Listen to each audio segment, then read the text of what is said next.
Hi, I'm Christy Blatchford, courts columnist for the National Post and Post Media, though actually it seems all I read about now is politics because of the SNC-Lavalin imbroglio, as I like to call it.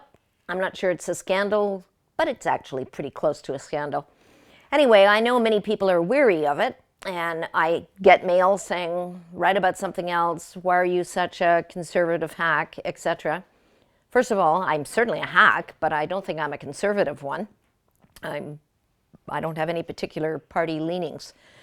However, the story will not die for a number of reasons because things keep happening which keep it alive. And probably most important, Paul Wells of Maclean's has a really great interview with Jane Philpott.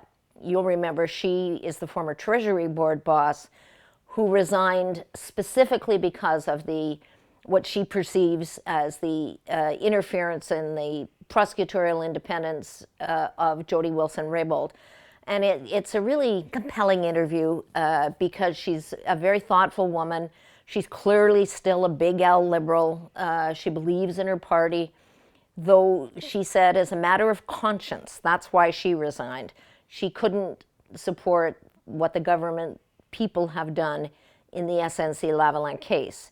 And there was an echo of that same difficulty in making this decision in another Liberal MP this week, Selina Cesar-Chavin, the MP from Whitby, who had already announced that she wasn't going to be running again, but she said at the time that she'd continue to sit in the Liberal caucus.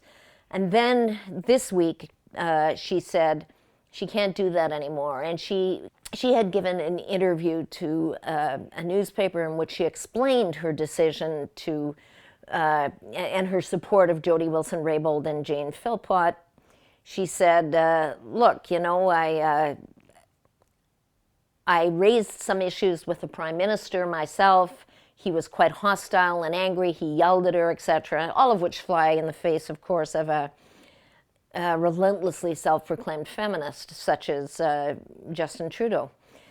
So she looked to me to be like she really was wrestling. This week she stepped out of the Liberal caucus and is now sitting as an independent. And she seemed clearly upset by the pain that her interview, where she talked so frankly about how the Prime Minister had treated her, had the pain it had caused some staunch Liberals in her riding. I saw that echoed in this interview Jane Philpott gave to Paul Wells and Maclean's, where she talked about her difficulty because she believes in the party and believes in the big Liberal principles. But as a matter of conscience, she couldn't sit anymore, and that caused some of her colleagues and others, I presume, probably some of her constituents, to also be hurt, and she regrets that too.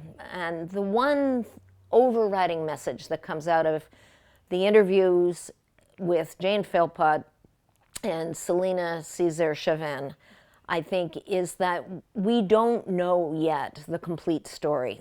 The Conservatives, if they are right about nothing else, are right about that. There needs to be a proper, full investigation, whether it's at the Ethics Committee or somewhere else. But Jody Wilson-Raybould and Jane Philpott and everyone else involved in this need to be able to speak freely. I think their constituents, those Liberals who are troubled, should take some hope and heart from the fact that their MPs are brave, principled women.